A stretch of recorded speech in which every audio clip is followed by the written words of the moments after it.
Jackson, and May 28th, 2019. Call the meeting to order. First on the docket is approval of the minutes from May 14th. Has everybody had a chance to peruse? I have. I'll make a motion to approve the meeting minutes. Second? All right, there was a review of the Valley Vision was correct at $5,000. I think there was some concern that was at 3 or issue that was at 3, but Julie made a call and figured that out, right? Actually, I just going to look back at the Minutes. the town Warrant report article, and the yeah. warrant article that they submitted. Minutes of the warrant article. All right, any further discussion on this? No. All those in favor, say aye. Aye. Aye.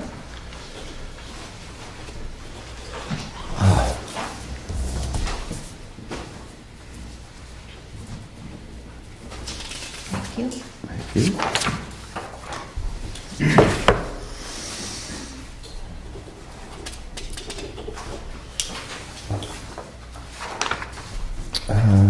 What was the issue on the starting date? They were Well, so Tom Holmes from Conway is trying to get them to turn it on, and he's not sure why they're not, but he's still working on it. okay. We'll be on very shortly, hopefully. All right. Item number 3, update action items. Nothing on the docket for us, other than the upcoming meetings on June 11th. I'll give you a copy of that. Copy for you. And June 25th, Tuesday at 3:30, and July meetings will be July 9th and 23rd. Unless anybody has any objection to those dates, those are our regular meeting times. Right. No. No objection.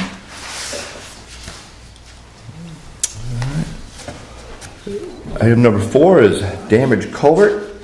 Lisa, would you care to? I put in my complaint, and I was explaining that this culvert has been damaged for... I'm sorry, I can't hear you. I said I was putting in a complaint, and it was stating that this culvert has been damaged for probably about 25 years.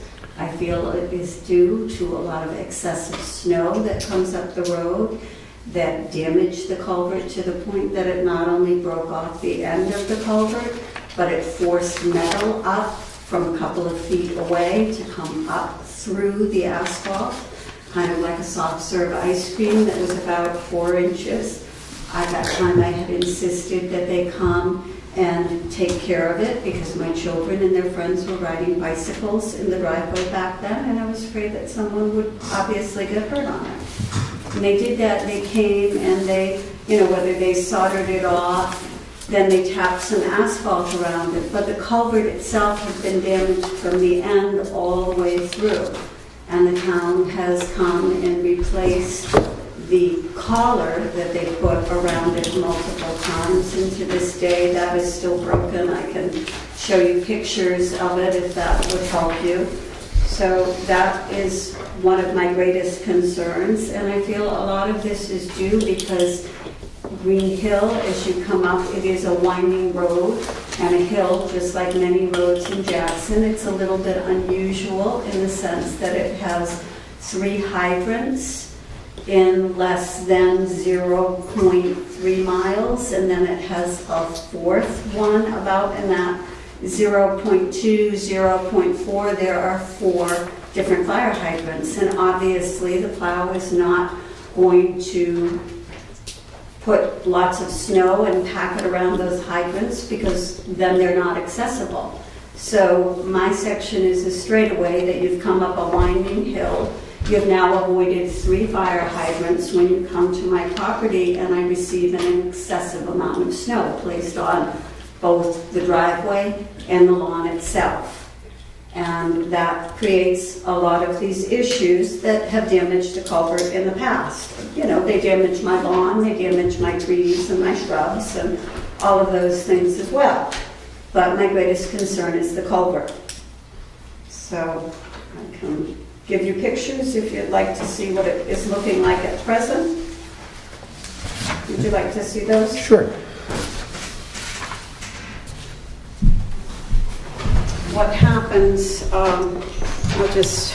that's one side of the culvert. That's on the Voxburg's side versus mine. And then there are these that show erosion, and I'll show you the other side as well.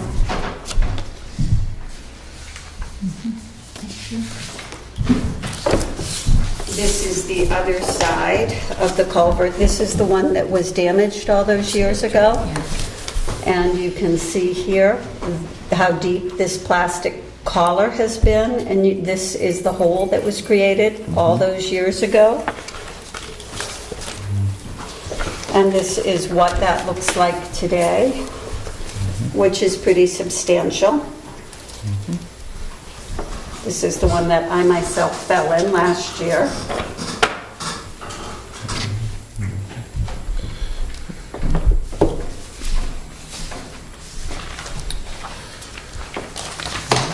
Any comments or questions you have?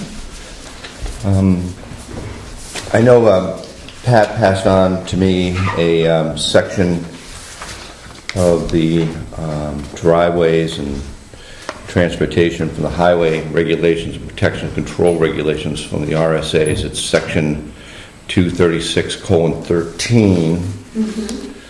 And I wish it was bigger. I can't. Can you read it? You want me to read the highlighted Yeah, if you could part? read the highlighted part, I might. So it says that the owners of property to which the access is appurtenant shall have continuing responsibility for the adequacy of the access and any grades, culverts, or other structures pertaining to such access, whether or not located within the public right-of-way. That's the gist of what that large paragraph I says. understand the gist of that, but what I find almost a little bit amusing is that, you know, on the one hand, you can say you have a right to exceed, you know, the 20-foot roadway, and it's okay for you to damage people's lawns, people's trees, whatever, because that's within your right. By how many feet is that, Pat or Jay? It's a 50-foot right away. But then you don't want to take responsibility for the culvert that you damage. You want me to assume responsibility for that. You know, how does that work? You're kind of having your cake and eating it too. I certainly understand your point on that. My culvert's been unusable for many years, and I was told many years ago by Arthur that I was responsible for repairing it if I chose to at my expense, and he would, you know, aid me in the process, but, you know, obviously it was going to be at my expense, and I chose not to do it, and I certainly understand where you're coming from there on that. I have offered to help pay for material costs so that things could be done properly. I've also suggested that Burr Phillips come in and really look at how to create a ditch that makes it effective for the water to drain. The water after the project that's been done by from Berlin, the construction. Couture? agency, right up the road. Couture? Couture. Yeah. Once Couture had taken down a number of the trees, the water literally just pours down the center of the road. It pours over my driveway. It doesn't even go into the culverts. There's so much water that comes down the road. And the road has been very much eroded. And it's a very common walking, running, and biking road. And it just drops off in many different places. We have a huge erosion problem. And it does impact and it does affect people's culverts. And if the culverts are not effective, then, you know, I think it needs to be looked at. I know I went around with Pat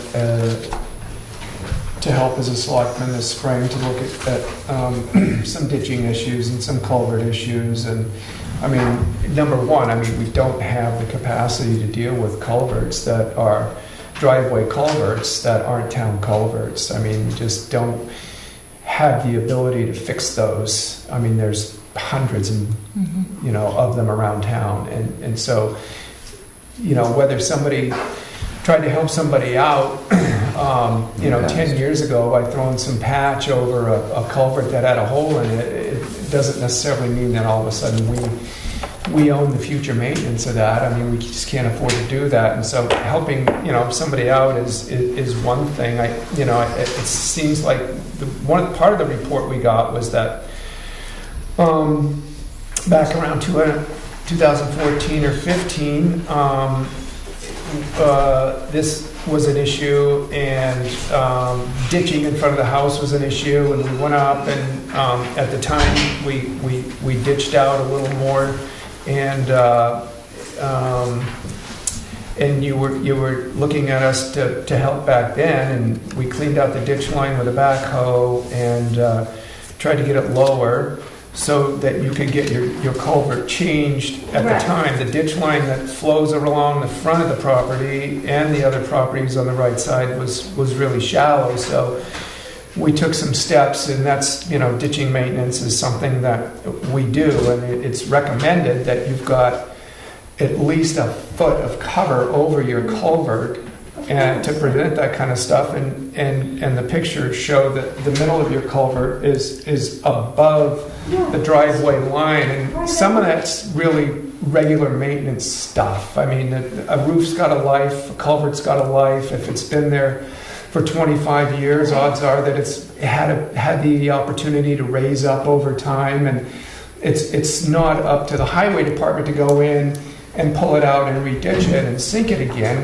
That's exactly the kind of thing we just don't have the capacity to deal with. Willing to let them cut part of my lawn to create a better pitch so it would drain. What was done was they lowered on either end of the culvert coming from the Boxburg side and the culvert on my side, but it wasn't drained at an angle that the water can pour through and flow. Yeah.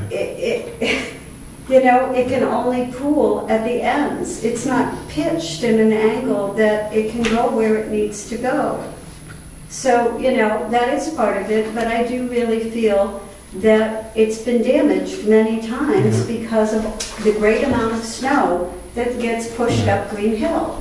And I think that Green Hill is unique in that way. 4 hydrants in less than 3/10 of a mile, along with, large trees that line the road, the winding of the road.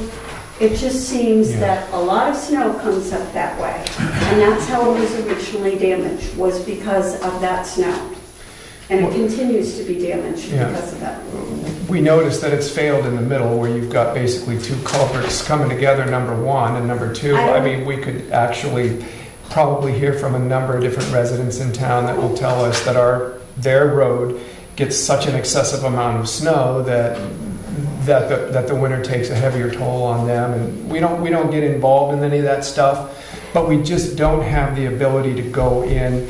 We've never replaced a culvert, a driveway culvert, and if we end up setting a precedent for that, then the town could be, with a liability issue. I'm asking the town to look at Green Hill and tell me that Dundee or that Thornhill or Carter Notch has 4 hydrants and that's short of a span, because this is affecting how much snow gets placed on my property and all that snow, because they're avoiding those fire hydrants. And, if this is not something that you can feel that you can help with, which has been the same response I've gotten for years, I will take my own actions, and when I have my driveway done, I will either be putting up boulders or I will be putting up granite curbing to help stop that, because my property is being damaged, and I've gotten quotes from $2,400 to $4,200 to replace that culvert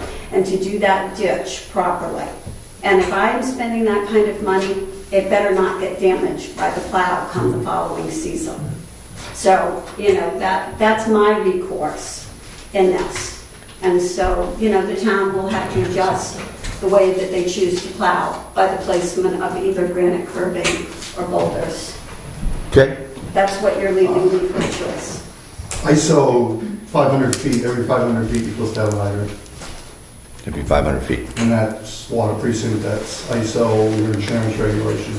But every 500 feet is the standard for a fire hydrant. I think sometimes it's more, but that's a common Distance.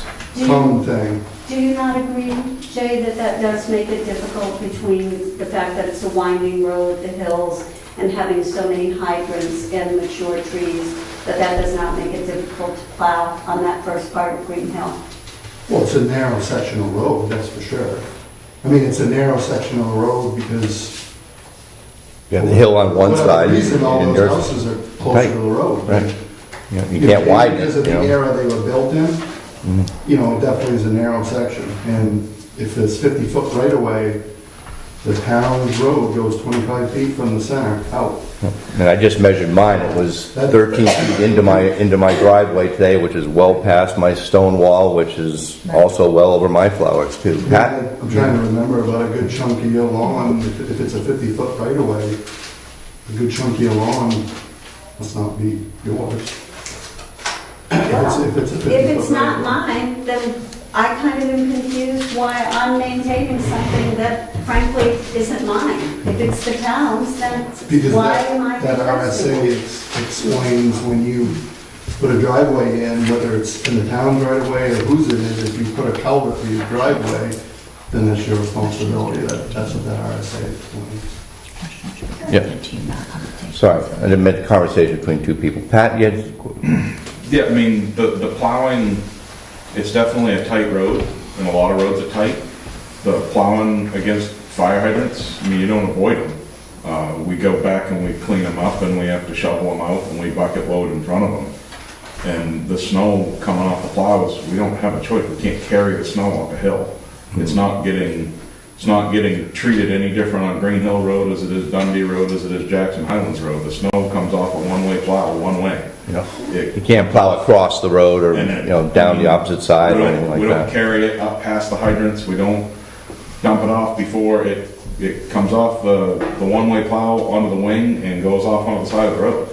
And that's where it ends up.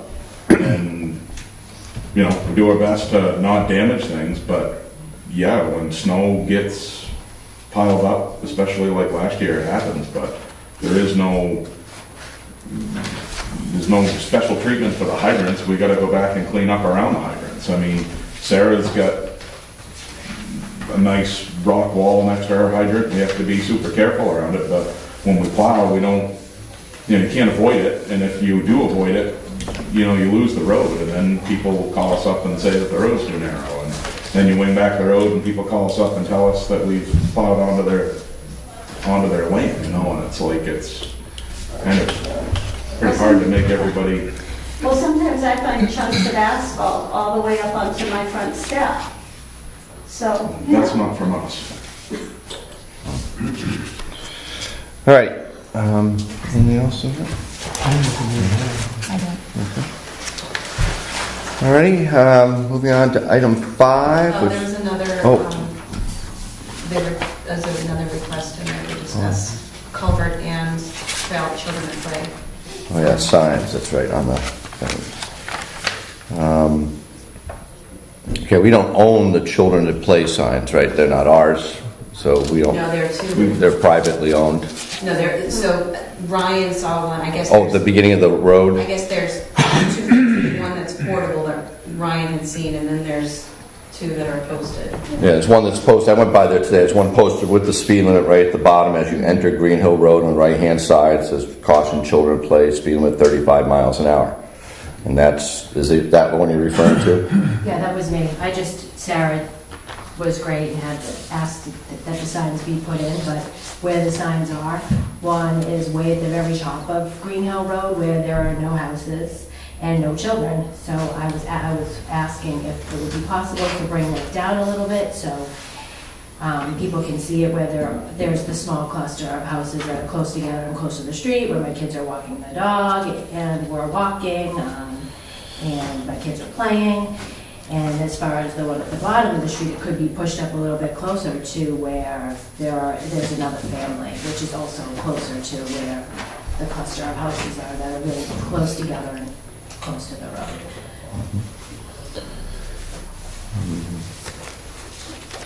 Do you have any comments on that? Basically, I spoke with the chief, and what he said was The signs have positive and negatives. First, obviously, any sign alerts traffic and drivers to a condition that may affect driving one way or the other. One of the issues is they do become white noise over time. As you can tell with the bridge, I mean, how much signage is at the bridge, yet people still drive right through with everything they're not supposed to. The signs are permanent, and as we all know, children grow, so over time, that does change. They're not the most effective, however, they do notify drivers of conditions that they should be aware of. One of the concerns that we would have is placing them, you want them far enough out so that the driver sees them, and it puts it in their mind, you don't want to be right on top of where your kids are playing. Well, that would make sense. Right. Sarah? The sign, as you're coming down Green Hill from the very top, it is, I can understand where it might possibly do well to be, as you say, give them time to think about it, but like just beyond Hemlock Acres, there's a curve that you come, my friend lives on 3, I can't remember her number, but at any rate, possibly moving that sign down there is before the curve, and it is a very curvy, dangerous road, and we're going to have construction there. And I did come to the board, and I have since spoken to our representative, and there is going to be a road study on Green Hill. And as much as I believe you when you say the road sign and I think this, putting the speed limit sign there, 35, in my opinion, was a mistake, because people definitely do 35 or more when they hit that road and go up. So possibly the children at play sign would have been really great, but the 35 just says, okay, we can go. And believe me, they do go. And when you have construction, which we're going to have on the road again this summer, we're talking dump trucks, we're talking dump trucks hauling up large pieces of equipment.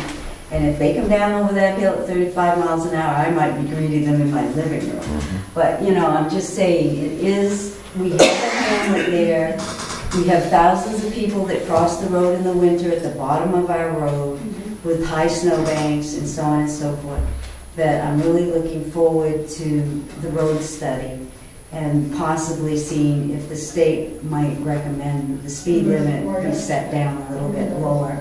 And it is a very dangerous area because there are 7 houses, as like the fire hydrants, all clustered together with people like myself, people walking their dogs and children, snow biking and so on and so forth. It is and I'm sure we're not the only dangerous road in Jackson.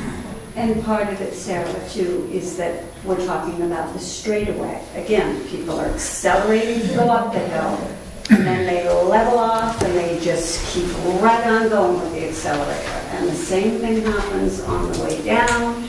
They're taking that sharp corner, and they're just picking up speed, and they keep flying right by. It's a very dangerous section of the road. You know, and people don't realize what they're coming either up on or down on until one of these days it's going to be too late. You know, a dog was hit there 4 or 5 years ago. I mean, it's a very dangerous section of the road. I think too, it's a dead end. I mean, we all have to say, okay, gee, I'm really glad my workday's over and I'm going to be home, but would an extra couple of minutes really matter? Again, the dead end aspect of it is the people go up there are the ones that live there. That's right. You know, I mean, they're the ones, to me, I would be talking to as neighbors and saying, hey, you know, this is a situation, as a friendly neighbor, of course. But again, you know, the other thing maybe is to get some of those plastic things. I know we had talked about purchasing some, and I didn't want to get into supplying the town with little plastic caution signs, but, you know, certainly that, you know, like something, you know, might be a helpful reminder for people when they get up to that flat section. And, you know, then that is a speed area in there. And it is a dead end. Right. But Iron Mountain is up there. And there's a lot of people who hike that. And there's access to Jackson ski touring trails. And there are a lot of people who drive up and park on the side in the Class 6 section of the road, and sometimes even down at Hemlock Estates, or right directly on Green Hill, so they can ski. So it's not just people who live there. Yeah. There are also a level of transients who come back and forth. I guess what I meant is it's not a throughway, so they don't, No. what they see going up is what they're gonna see coming back down, so they should be aware as a driver of the conditions of the roads they're driving. Jay, you had something? We had a similar issue, I don't know, when it was 4 or 5 years ago at Thorn Hill Lodge. Yep. And well, you mentioned the plastic, well, the cones or whatever, the green cones with the pedestrian sign on it. I ended up talking with Thorn Hill Lodge about that, and they put one of those up.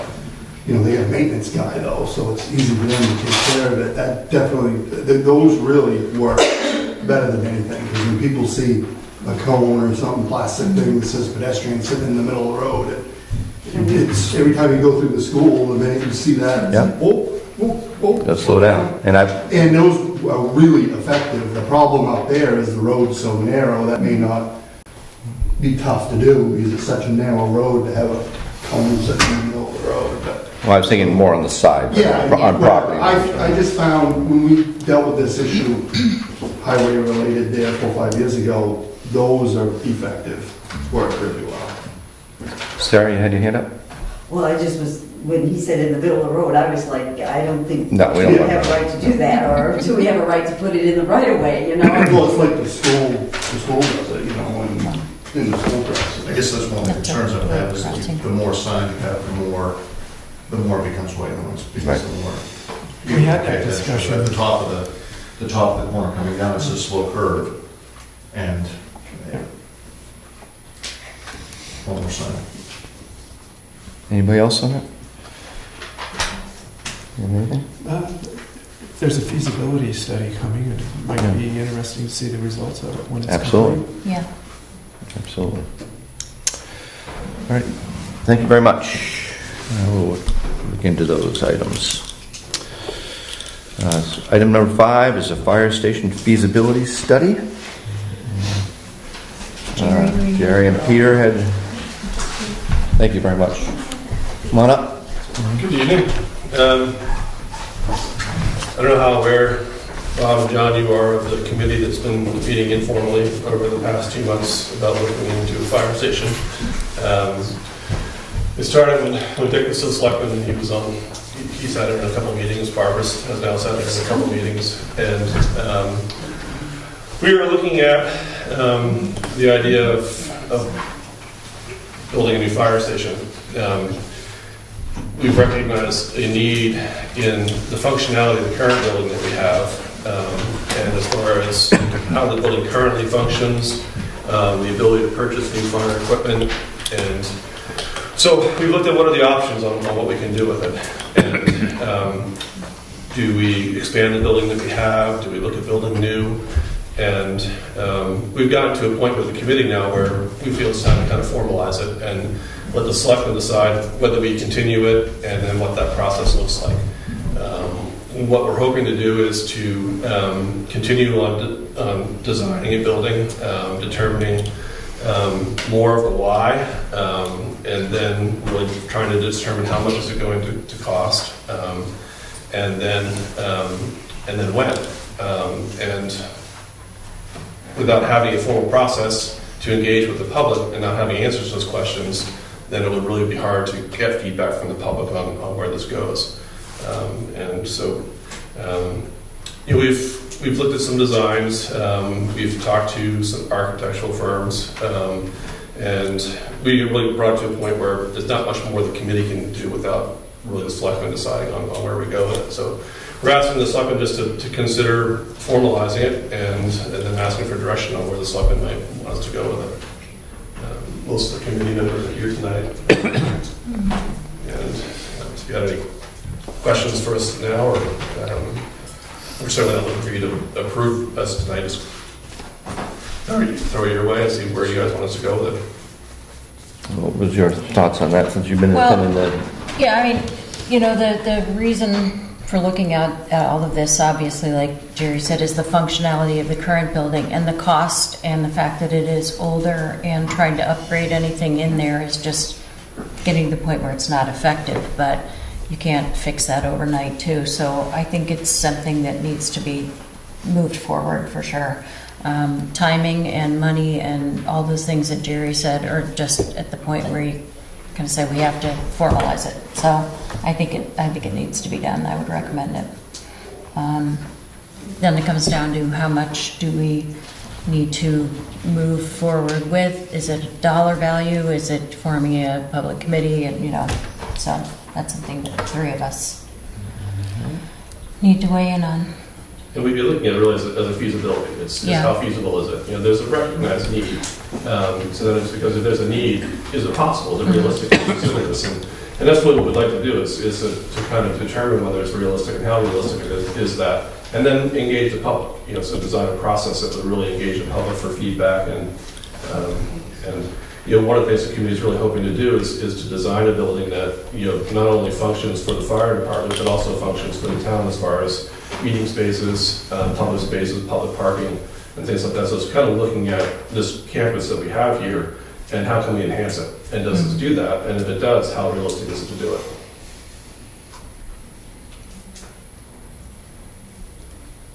Well, and thank you for the work you've done, by the way. And I know you're not the only one in the room that's spent a lot of time on this. You and Barb, and I know you've got plenty of folks here that have been involved. I think when it comes time to, obviously, it's the taxpayers that are going to foot a bill for something like this, and I think it would be doing due diligence to also take a look at a renovation cost. Also, what would it take to renovate that building so that it would meet the needs? And so if we're starting with a needs assessment that identifies how that building is insufficient right now and what it would take to bring it up to a level where it does adequately service the firefighters, I think that's a piece that then allows people to understand the differences between building from the ground up and renovating to meet the needs. I get it. This isn't anybody's grandfather's fire department. I mean, they have a real clear need for technology and bigger vehicles and everything else. But I do remember when we brought in that last fire truck, when we made that purchase, we felt like it could be housed there. And I know there's more going on there structurally than just housing the engines, but a specific needs assessment that identifies the shortcomings of those buildings and what it would cost to bring that building up to where it could service the needs of the fire department probably would go a long way in the end if the needs are that pronounced, to making it seem pretty sensible to most that we do rebuild. But I'd like to see both numbers, both projects kind of costed out. I think at the end of the day, we're looking at probably a warrant article for an engineering study that goes before the town or something like that. And so if we're gonna throw on money into an engineering study, I'd like to see more than one result come out of it. But that's just me personally thinking about it.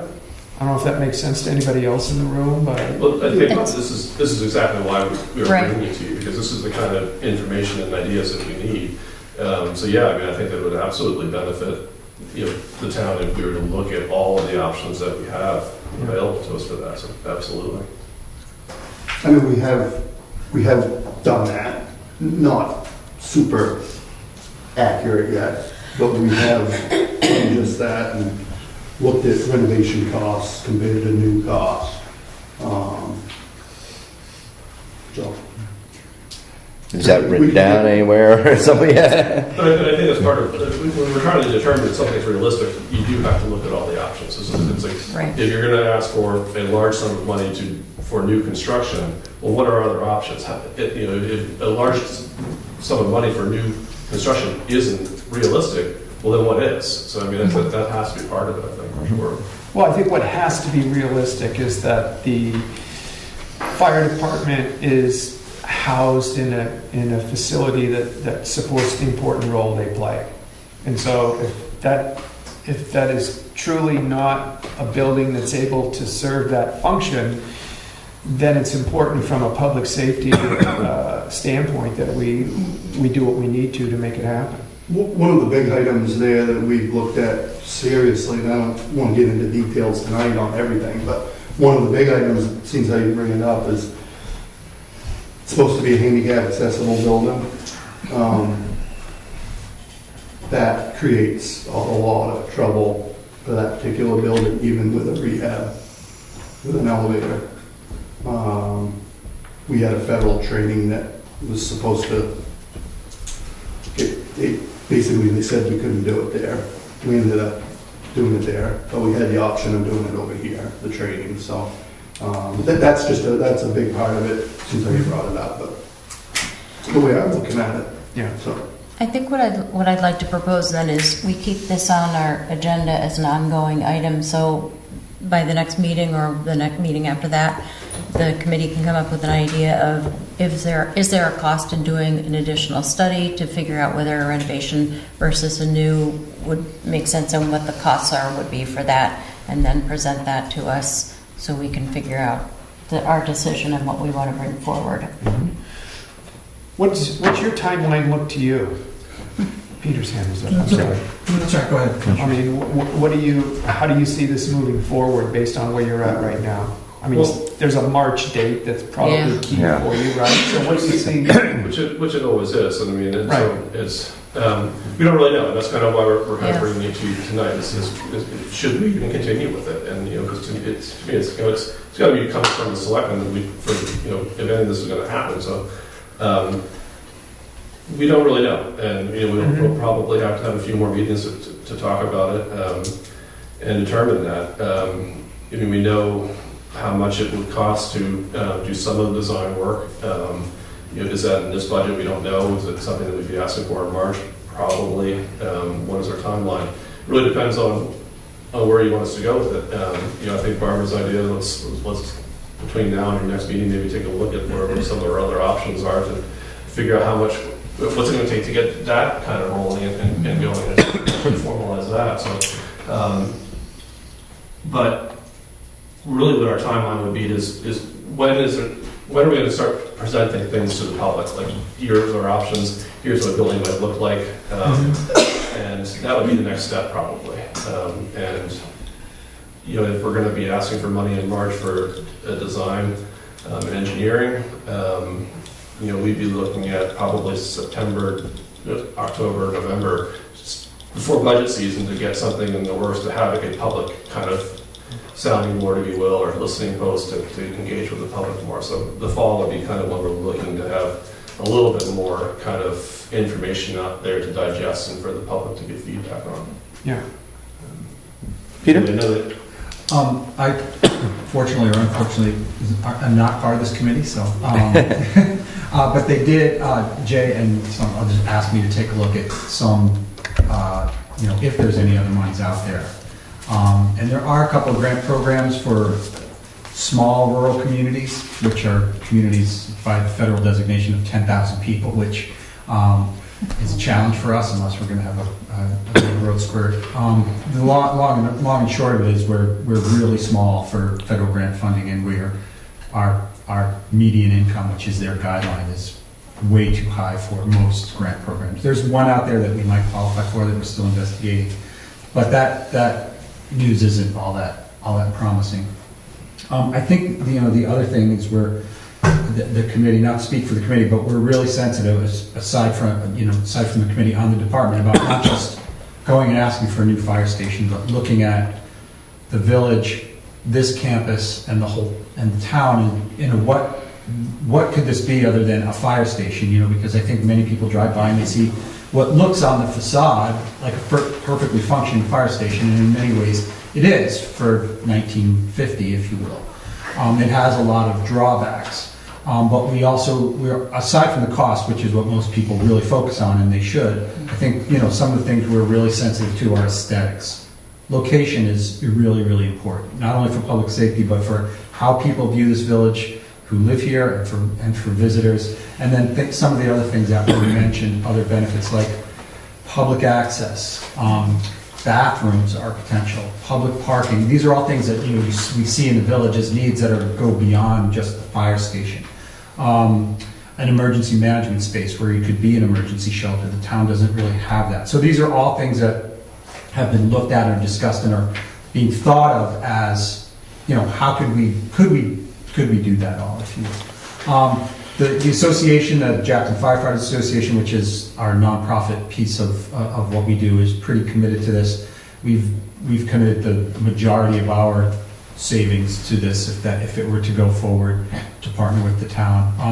We also had a bunch of questions at our meeting as to what would this be, because we raise money to try and offset our town appropriation, so we have other needs as well. But I think if this were to go forward, you'd see a commitment from the Firefighters Association to put some funding towards this, which would be the majority of our operating and savings budget. So I just wanted to kind of let you know all about that.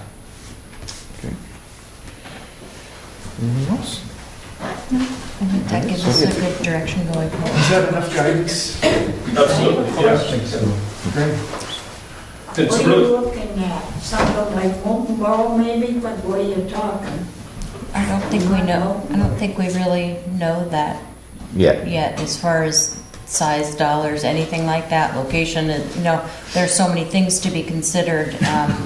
So I don't think we're even at that stage where we can answer that. really what we're looking at is trying to engage the process. Right. Yeah. Communicate and answer questions that you might have towards us, so. Get the wheels turning on that. Yeah. Right. Just gonna back that up, that we put a lot of time into it just to get to where we could bring something to you that even sounded like it made sense. But we do need some outside professional help to really complete this feasibility study. And, that's obviously gonna take a little dollar and cent. That's one of the things that Peter just mentioned, that. So we gotta figure that one out too, but we really can't do anything for this fall without going forward with stuff like that. I guess we need your blessing, and the next question is, how do we, facilitate this feasibility study in dollars? Yeah. I was just gonna say, I think, the feasibility study would have to come first, obviously, a warrant article in Right. March, and that's, I think would be our goal for this time around, for this, this next cycle of budget, because I don't think there's any money this year for any feasibility study, so. Yeah, I mean, that's one of the things that we had talked about in the meeting is, do we have any extra funds this year? What are we talking about for the cost? We don't even know what the cost is for the entire study that says new versus renovations, et Right. cetera. If we're, talking $100 is different than $100,000, obviously there's a lot in the middle. So that's where I think the next meeting would be a good update for what dollars are even being talked about to move forward. Sounds good. I wonder if it's premature to approach an engineering firm at this point to say, here's what we're trying to do, and the end game in March would be that we would have a sense of what we would need to ask for and all the questions that we would anticipate voters having, and at that point, just get a sense from an engineering firm how much money we would be, needing to appropriate for something like that. Yeah, there You is. guys can, we've done a ton of that, but we've done some work. Just look at that as a potential for going forward. When you get a minute, read Architectural it. firm put that together The as first a- 4 pages, basically, and that would help answer a lot of questions for our next visit with you, I think. What year is this? It was just done, Just done. and it was, Okay. they wanted to come in and pitch the deal, of course, this architectural firm, so they came in and gave their spiel, but Oh, okay. it gives a good It's a- sort of yeah. their presentation of a timeline of what would happen if we were to. That's just one of many firms, but they're a New Hampshire firm. They've been in business a long time, and they've done a tremendous amount of stuff in the valley. And Okay. The first 3 pages, Billy, yeah, first Four. as they really Yeah. planned it Nuts and out. bolts of Right. what they would Right. propose. The owner of the firm is very aware of the community and what it will take to make sure that it's Okay. something that really would work. Great. Just give you, Yeah, it's it'll help impressive. answer Thanks. some things for you to think about. Take a look at that. Yeah, That looks good. that's helpful. Yeah, it's It definitely is, helpful. they've done a lot of it before, so they know timelines, but, again, we don't know even where we stand today, saying is it March now, or March next year, 2021 or 22? So, I would like to think that we wouldn't necessarily rush into it. I mean, it's not something we by need all to do. means, I mean, yeah. it's not like we're in such a dire straits with we have to do something No. this year just because, I want to make sure that everything's in place and it's planned out sufficiently so we don't have to go back and say, oh, we missed this. No, the meetings that I've attended are very productive, and, That's good. Dick's been on the, in participation for a long time as well. So the meetings are always very productive as far as what do we need to do next? Like, I think that the people that are on the committee are so involved in the community as well already, so they know what some of the pain points are going to be moving forward and the things that will make it succeed. So, enough said. Next agenda.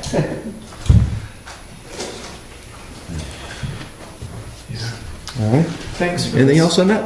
Appreciate it. Thank you. All right, moving on to item number 6, building inspector. Kevin is not here today, so we just have 4 building permits in the works here. First one is lot B09, L13. The owner is Peter Steuben. He's doing a demolition permit and building a 2-bedroom cottage. Lot V09, L17, the owner is Darcy, and also doing a demolition permit and multiple additions on that. Third one is VO4, L36, the owner is Pearson, looking into new detached garage, 3-bay, 36 by 48 garage, I guess.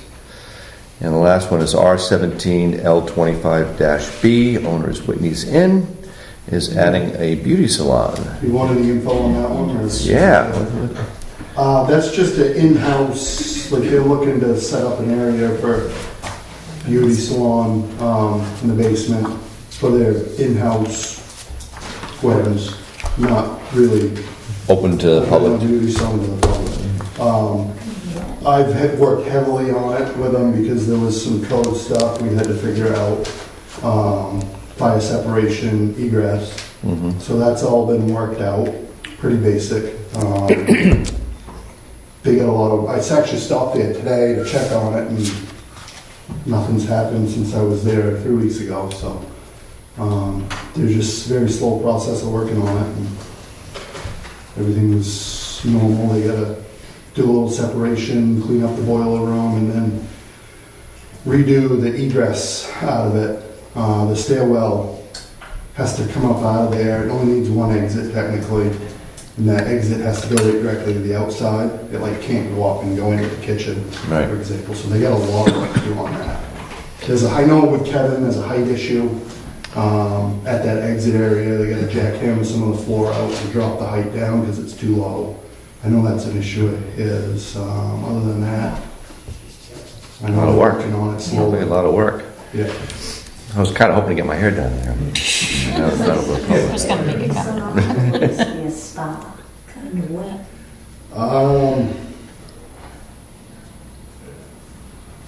I know it's got, I think it's more of a salon than a so-called spa, I think. I mean, I know it's got more than one seat, or whatever terminology. More than one chair. Yeah, but I don't believe it's got massage stuff in it and things like that. But I know it's got 3 or 4 stations of some sort. You know? It gets wet too.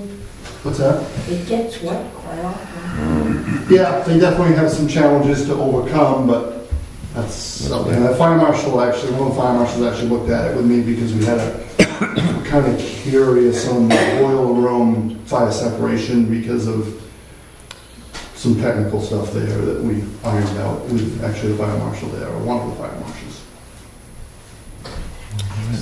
Thank you.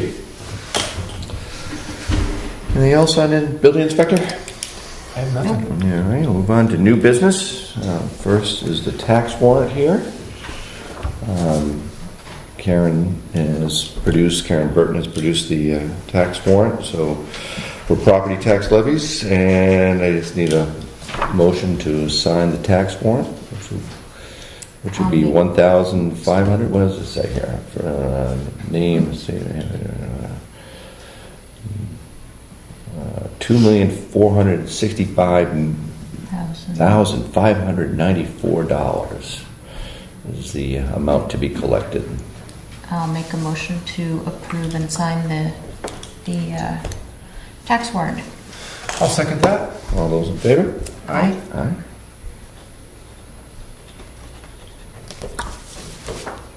Thank you.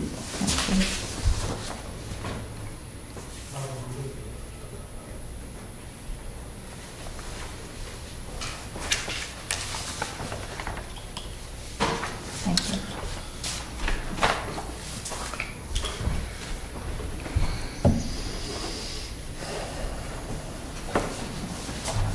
Thank you. All right, next on new business is the Muskoma Bank Bridge LOC. It says Muskoma Bank is pleased to offer the town of Jackson the following proposal in response to the loan request of $872,361. The purpose of the loan is for repairs on the Valley Crossroad Bridge over Wildcat Brook. And I have terms and all that stuff here. And chances are we're not going to use any of that in 19, but just in case. Just in case, it's there just in case. Something And there are no happens. fees associated with it. Oh, I'm It's all sure there's a paperwork. fee. There must be a fee. No, they're waiving it. Oh, it says 3% fixed. right there. If we borrowed. Oh, if we borrow. No fee to just maintain the line. Right. Any questions on that? No, I have none. Take a motion to sign the LOC if I'm the only one to sign, I guess. I'll make that motion. I'll second. All right.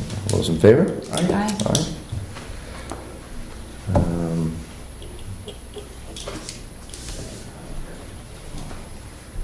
Hate putting my name on this much money. It's only one line there. You gotta come back to bite Don't me. spend it all on. Yeah.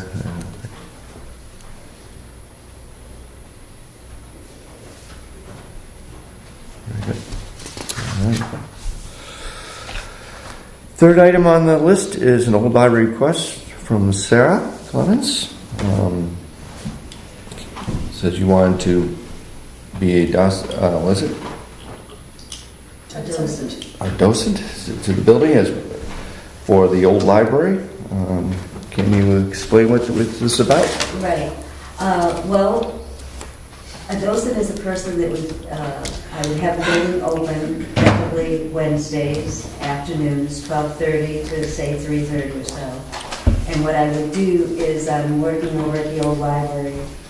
They have a book on, I'm working at the library here about the old library. They have a book on the old library. And I'm getting the information, and they said they'd gladly copy anything I'd like. And what I'd like to do is open the building, understanding fully that the bathroom is not public, which I would close and put private on it, but be able to tell people who meander in or would like to come in and see the building, how it happened, why it happened, and just give them a history of the building and allow people to come in at their leisure, be it people that are walking around the mile or possibly speaking to the network or Thornhill or whatever, just so that maybe somebody would like to come in. And the other aspect, which I guess is getting a little bit of stuff, I have what I call party games. This is a Scrabble case. And I happen to work for some elderly people in the town of Jackson.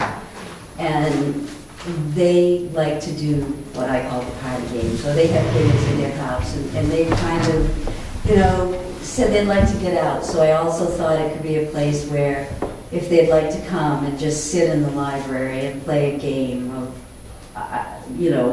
like this, which we've done at their home or whatever, that we could do that along with my being able to tell people about the building. And if nobody wanted to come and do the games, I would just be sitting there enjoying that window seat and reading myself. But, I just thought it would open the building to people, let people come in.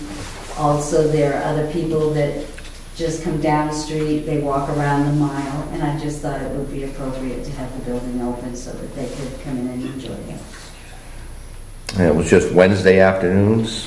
Yes. Yeah. Any particular reason why Wednesday, or? Because it fits into my work schedule. Oh, okay. So I thought maybe weekends would be a little more traffic, that's all. Yes, I agree with you 100%, but I happen to be in and out of town during the summer months, and Wednesdays I am in town, and that was the preference of Wednesdays. And like I said, I thought if I spoke to some of the inns, I think every day is the weekend for them. But, I know that other groups that have used the building and do use the building have people just meander in and just say, oh my gosh, I've never seen this, or can you tell me something about it? And I believe I'm correct when I say when the old library committee first came into play in 2010, that Susan May did do it on weekends, that she did sit there and have it open for people to come in and tell them about it. Can I just ask a few questions, because Sure. I don't know enough about it yet? Is there a limit, like if you had a group come in, is there a limit to how many people can come into the library at one time? Yes, as a matter of fact, I met with Jay, our fire chief, and I met with the fire marshal. And 25 people can go in there at any time. But if you're going to have more than 25, and if Jay wants to explain this better than I, he can. Really the limit is 49, and if you had that many people there, you would have to have a fireman or a fire person there inside the building to help with the direction of fire safety. Yeah, the normal occupant load that is set for that building is 25. Okay. Because that's where we wanted to keep it in some calculations in it. Okay. You can the egress calculation with the size of the door, you can egress a lot more people than that. So the point is, if we set it at 25, does that mean you can't put 27 people in it? No. And if you had a one-time event or a two-time event where you want to stick 50 people in it because the Whitney Center's got issues, then okay, well, we probably can, but we'll look at other, maybe we'll do a fire watch thing or. Well, if Sarah something can like get that. 27 people to play party games, I think that would be pretty fun, so that would be good. My other question is, as far as drop-in type of events, when it was being considered for the chamber to come in, I know that was sort of knocked down right away. Was that sort of the same situation where it was a open to the public type of situation? Was that put down for a reason that might be similar to any of this? I just want to alleviate anything. Well, as I say, I know that Susan May did do it in the past as a docent, and it's a definite history type of situation where, as I say, I've been over to the library and I'm reading up on it and getting as much information as I can. No, I wouldn't have flyers out or that type of thing. But possibly due to that new circumstance, it would not be appropriate. Okay. And if that's something you're worried about, then I would still like the use of the building because, as I say, I would like to see the building being used. Mm-hmm. And I do know people that would appreciate being able to come into the building. Yeah, I guess originally it was, a thought of the old library was designed for like groups to come in and have it to themselves. What if we had to book a time on Wednesday when you're supposed to be there? Is that something that we can work around, or I'm not anticipating anything, but I'm just saying from past history what we've been doing with the old library in terms of group Is that the usage. same thing you do to the knitting group or the bridge French players? group or bridge or Or the people that do the languages and so on and so forth. I mean, could I tell you that the same 4 people or 12 people would come to every day or every Wednesday? No, I can't, any more than I don't think they could either. I was just saying, if we had a group of 1 to come in and had to be there at that time, Right. would you be amendable to Yes. not meeting that Wednesday because we have a special group coming in, not necessarily a regular group per se? I I don't know. think, I'd like to think that anybody that uses the building would be open to that. Are you doing this for the summer months? Yes, I'm gonna try it and see what happens. And if no one is interested, then obviously it will stop. Thoughts? Well, it's a different kind of proposal, I think, again, as we've talked about the old library through the years. I mean, step 1 is for something maybe to be proposed to us, and then we move that over and get some reaction from the Protestant Chapel Association. I don't have an issue with it. You mentioned something about signs. I think that we've got adequate signage there for what we're using the building for. I wouldn't want to see signage that changed in any way, shape, or form for any one particular group. There's a bit of a multi-use connotation to this, as I'm going to be a docent or a guide, and I'm also going to, facilitate some senior board games, and that's well and good. But I think I don't think your proposal includes the idea about senior board games, or at least the one that I saw. So if you want to do that, I think it should be formalized in your application for the use I of the think I building. put guiding games. Yeah, and I think a clear explanation that we can pass along to the Protestant Game Chapel tables. Association. And my only Would be question is, since the old library management committee is still Overseeing? a committee, and it's something that a member of the committee had done previously, I don't know if it depends on which way you're going, whether you want to do it just as the games or whether you want to do it, as the representative. But, so you may want to, talk to them, because I think that's kind of their role almost, but Sure. I don't know.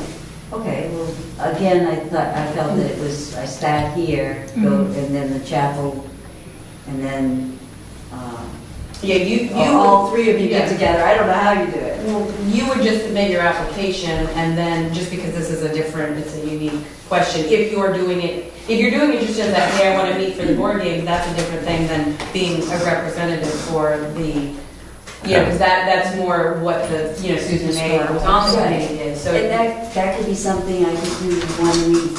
I could have the seniors or anyone that would like to participate and do, which I consider similar to bridge or. Exactly. Then I could do that the first, or, the Wednesday of the month, and then another alternate. Yeah, so if you're doing it as the games only, I don't think there's any question. You would submit the form, we would send it to the Protestant Chapel Association for approval, and that's pretty similar to what other people are using it for. But if you're using it as the spokesperson for the library, that would be something that would be something unique that the old library management committee may want to. Okay, then I guess what I would say, let's take those out, just do the games for this point. That'll work. And I can see about the other. I just thought it would be nice if someone walked in to be able to give them a little bit of history about it. I don't think anybody's going to be tape recording you And when you're in there. You want to give them a little history, you certainly can. Maybe even, like I said, having talked to some of the other groups that have done this, they have been in the building and people have just meandered in because they saw the building was open and, started asking questions. So I just thought, well, I will try to do that. But if it would flatten it out, I would put in just the games, and then I will say to you, should I come back, or should I talk to the library committee first about it? I can send an email to them and see if, Just send They a have form. any issues, yes. If you'd like it separated.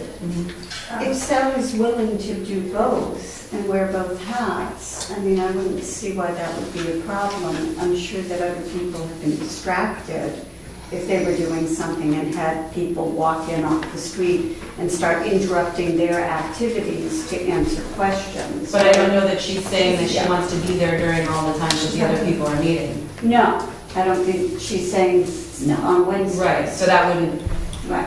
fix the problem of people walking in when other people are playing. Well, no, but this would be a time that people could come in and do that. I mean, it doesn't sound like some of these folks are elderly, that they need a babysitter.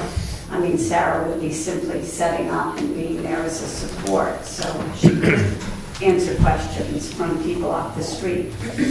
Where if you were playing bridge, you wouldn't really enjoy interrupting your game to answer questions to people who came in off the street. That would be my point. And again, I want to emphasize, I fully understand that the public bathrooms are at the falls, as far as I know, and down at the, Here. oh, did it move from the? No, There are two. three. There are three. Oh, the ballpark as well as in this. Didn't mean to poke at. That's okay. So thank you. Thank you. Appreciate you doing that.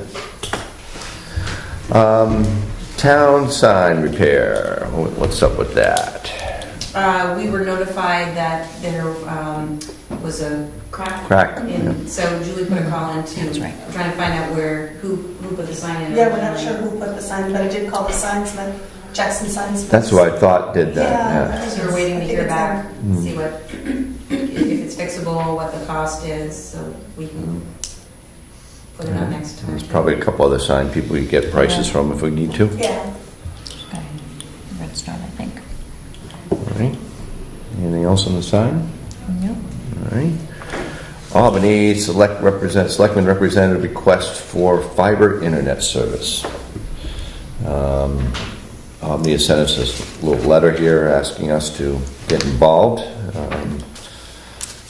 Internet's not really my thing, but I know I we went looked to at the that. Yeah. meeting back when I first started, and I think they're asking if we want to be, if we want to have a representative there. I don't know that it's a requirement. Oh, I'm sure it's not. And I am not sure that Jackson is the right venue for what they're proposing, and it is, like the letter says, it's an extremely long and costly project. Right. So I nominate you if you want to go.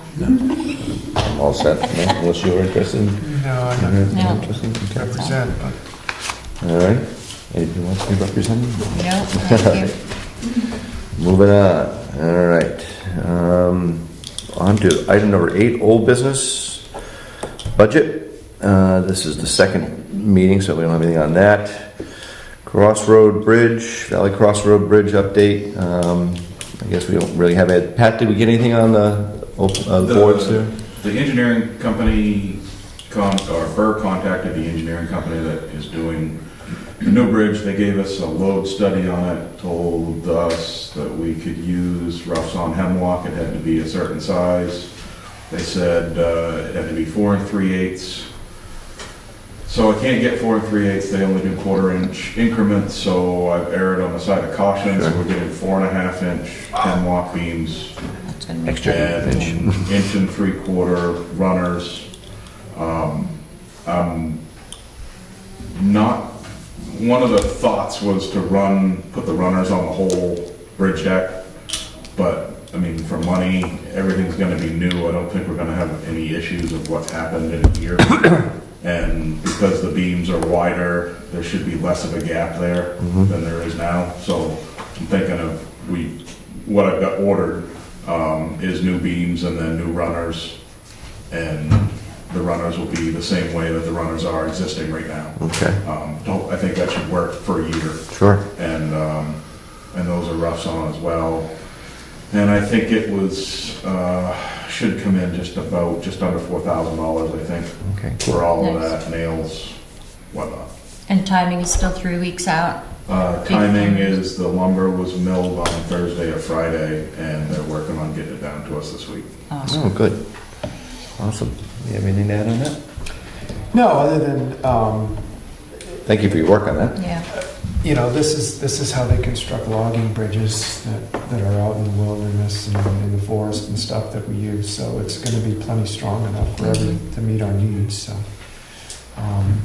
I think he did a really good job of coming up with a nice one-year fix. And it makes all the sense in the world to just have the runners where they currently are. We don't need to go across the bridge with them if we've got new beams running the length of the bridge. So, thanks, Pat. Thank you. Anything else on the bridge? All right, moving on to the solar project. Mr. Bennett, anything new on the solar project?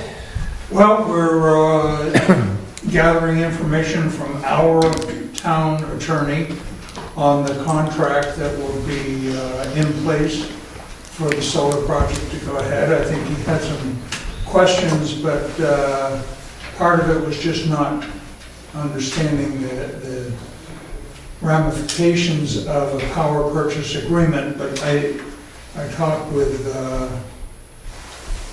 Joe from Revision, and she said it's all stuff that they've gone through before, and everything should work out. They'll answer the questions. I think the answers came in today, and we'll pass them on to Peter Malia and go from there. Very good. Anybody else have any questions on the solar? No. All right. Thank you. Thank you very much. Item 9 is public comments. Public comments, Sarah? Yeah, I just wanted to explain myself, because in my head, sometimes I think it through. I wasn't talking about putting up new signs at the library. I just thought at the time, if people did meander in and weren't participating, that I just thought a little private, like Velcro thing that I could put on the door to the bathroom so that it could be closed. But possibly just having the door closed would be enough that they wouldn't know it was a bathroom. That was my only thought about signage. Sorry. Any other public comments? I just want to add and say something about what Lisa had to say about the drainage on Green Hill Road. I'm sorry? The drainage on Green Hill Road, Yep. and that it is in places from top to bottom wearing away at the pavement. It's just not channeling down the roads, and I just want you to know, that make a note of it, that, I don't know, one storm is going to end up wiping out the majority of the pavement, but it does seem to be an issue of the way the water is channeling down the road.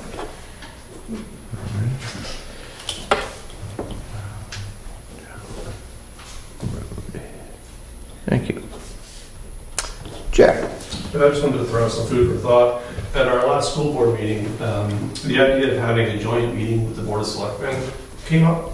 And everyone there thought it was probably a good idea that we do that. The idea was turned out that maybe once or twice a year to get together. Just as a kind of an example, what we could talk about would be primarily tax rate. There's not a lot of variables in our budgets, but the school probably has some of the biggest ones regarding tuition to Bartlett and to Kennett. And even just to give you guys a heads up, like, hey, 2020, 2021, 2022, we're going to see a spike in tuition, we're going to see a drop in tuition. And that'd be kind of information we could share and talk about, and just future planning for things like that if anything comes up.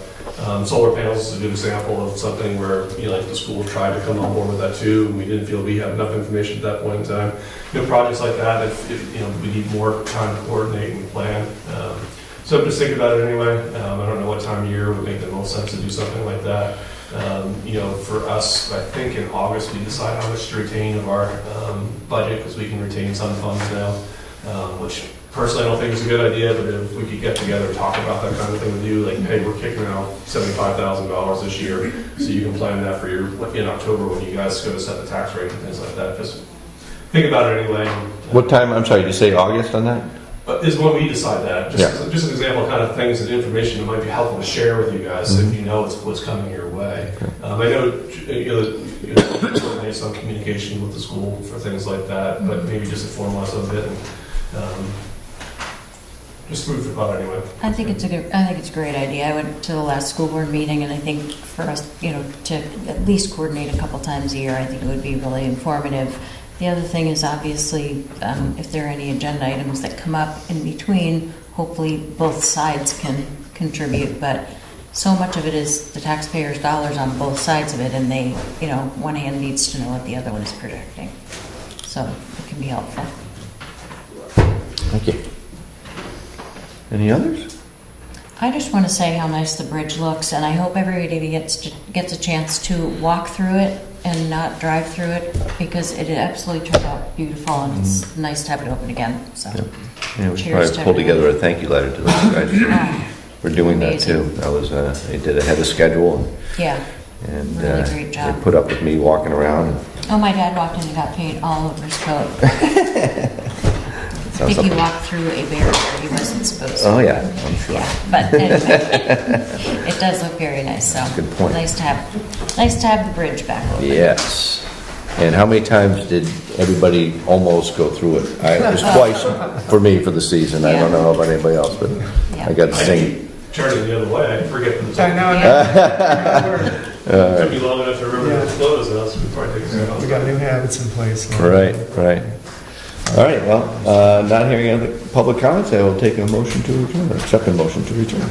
I'll make a motion to adjourn the meeting. So, second? All those in favor? Aye. All right, thank you all for coming, appreciate your comments, as always. Have a great rainy day, sorry about the